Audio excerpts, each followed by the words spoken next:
Prism વડે પ્રકાશના એટલે કે શ્વેત પ્રકાશના 7 રંગોમાં વિભાજન કઈ રીતે થાય છે તે આપણે અહીં પ્રવૃત્તિ દ્વારા સમજીએ. તો પહેલા પ્રિઝમ એટલે શું એ સમજીએ. પ્રિઝમ એટલે કે એ પ્રિઝમને 5 સપાટીઓ હોય છે. આ 5 સપાટીઓમાં મુખ્યત્વે 2 સપાટીઓ ત્રિકોણાકારની હોય છે, જે અહીં તમે જોઈ શકો છો. 1 અને આ 2 ત્રિકોણાકારની સપાટીઓ છે. બાકીની જે 3 સપાટીઓ લંબચોરસ આકારની હોય છે. બાકીની 3 સપાટી લંબચોરસ આકારની હોય છે.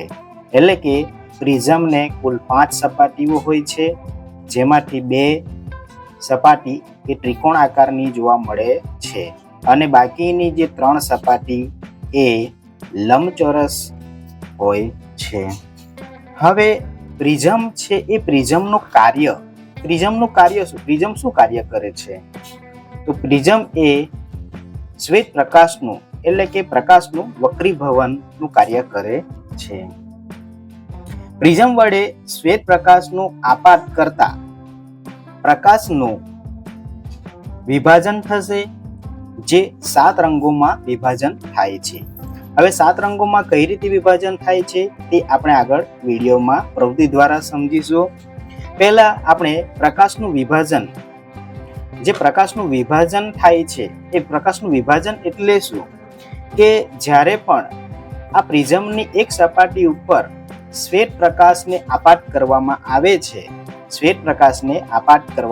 આવે છે, તેના ઘટક રંગોમાં વિભાજન થવાની ઘટનાને પ્રકાશનું વિભાજન કહે છે.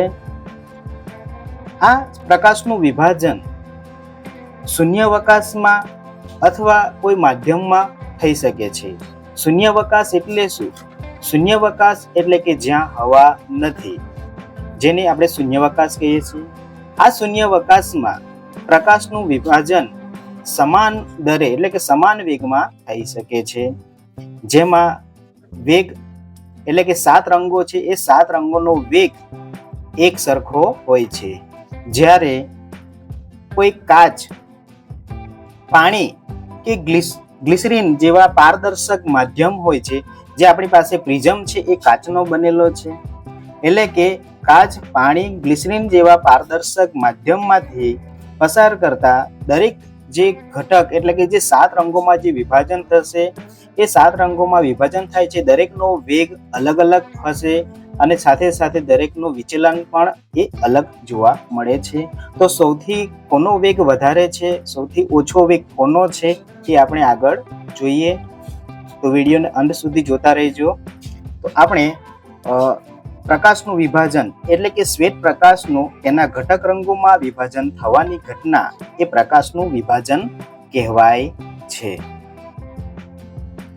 આપણે અહીં પ્રિઝમને કોઈ સમતલ સપાટી ઉપર ગોઠવીશું અને પ્રિઝમની સામેની બાજુએ તમે જોઈ શકો છો એ પ્રમાણે એક સફેદ રંગનો જે કાગળ જે છે એને આગળ આપણે રાખીશું, જેથી કરીને જે એનો પડછાયો જે પ્રિઝમમાંથી આપાત થતા જે 7 રંગોમાં જે વિભાજન થશે રંગો, એ આ સફેદ રંગના જે કાગળ ઉપર એ ઝીલશે. ત્યાંથી આપણે એને જોઈ શકીશું. બને ત્યાં સુધી આપણે એને અંધારામાં પ્રવૃત્તિ કરીશું, જેથી કરીને તમે પણ પ્રવૃત્તિ કરો ત્યારે અંધારામાં કરો છો તો તમને સારો નજારો જોવા મળે છે. તો આપણે અહીં શરૂઆત કરીએ. તો આપણે આ રીતે પ્રિઝમને ગોઠવીશું અને પ્રિઝમના એક સપાટી તરફથી તમે બેટરી કે કોઈ પ્રકાશના સાધન વડે એ પ્રિઝમના સપાટી ઉપર આપાત કરીને એની સામેની તરફ આપણે જોઈશું અહીંયા જે 7 રંગોમાં જે વિભાજિત થતો તમને અહીં જોવા મળે છે. તમે અહીં જોઈ શકો છો. આ પ્રકાશનું ઘટકોમાં એટલે કે 7 રંગના ઘટકોમાં વિભાજન થયેલ છે એ જોવા મળે છે. અહીં આપણે શ્વેત પ્રકાશનું પ્રિઝમના સપાટી ઉપર આપાત કરતા અહીં તમને 7 રંગોમાં વિભાજન થયેલ જોવા મળે છે. એમાં આપણે 7 રંગો જોઈ શકીએ છીએ, જેમાં ઉપરની બાજુએ તમને રાતો રંગ જોવા મળે છે, નીચેના બાજુએ તમને જાંબલી રંગ જોવા મળે છે. હવે આમ કેમ થાય છે? તો 7 રંગોમાં જે સૌથી વધુ વેગ એ રાતા રંગનો હોય છે. હવે સૌથી વધુ રાતા રંગનો વેગ સૌથી વધુ હોવાથી જેનું વિચલન ઓછું હોય છે, અને જાંબલી રંગનો વેગ સૌથી ઓછો હોય છે કે જેનું વિચલન વધુ હોય છે. એટલે કે તમને અહીં જાંબલી રંગ વધારે જોવા મળે છે. હવે આ 7 રંગોમાં જે અલગ અલગ તમને રંગો જોવા મળે છે, જેમ કે આપણે અહીં નીચેથી શરૂઆત કરીએ તો જાંબલી, નીલો,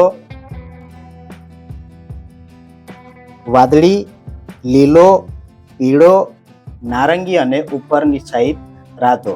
હવે એને આપણે યાદ રાખવા માટે, આ રંગોને યાદ રાખવા માટે જાની, વાલી, પીનારા આ ક્રમ પ્રમાણે આપણે યાદ રાખીશું. એટલે કે જાંબલી, નીલો, વાદળી, લીલો, પીળો, નારંગી અને રાતો. તો આમ આપણે શ્વેત પ્રકાશનું પ્રિઝમ વડે જે 7 રંગોમાં જે વિભાજન થાય છે, કઈ રીતે થાય છે એ આપણે પ્રવૃત્તિ દ્વારા અહીં સમજ્યા. ઓકે, આ જ દ્રશ્ય તમે વર્ષા ઋતુમાં જે આપણે મેઘધનુષ્ય જે કહીએ છીએ એમાં પણ 7 રંગો તમને જોવા મળે છે. એ 7 રંગો એટલે કે જે પ્રકાશનું વર્ણપટ જે છે 7 રંગોમાં થયેલ છે, તે આ પ્રમાણેનું દ્રશ્ય આપણને જોવા મળે છે. એમાં પણ જે સૂરજના જે શ્વેત પ્રકાશનું 7 રંગોમાં વિભાજન થઈને આ પ્રમાણે મેઘધનુષ્ય તરીકે જે ઓળખાય છે, એ મેઘધનુષ્યમાં 7 રંગોમાં વિભાજન થાય છે. તો આમ આપણે અહીં પ્રિઝમ વડે શ્વેત પ્રકાશનું કઈ રીતે 7 રંગોમાં વિભાજન થાય છે એને આપણે પ્રવૃત્તિ દ્વારા અહીં સમજ્યા છે. ઓકે.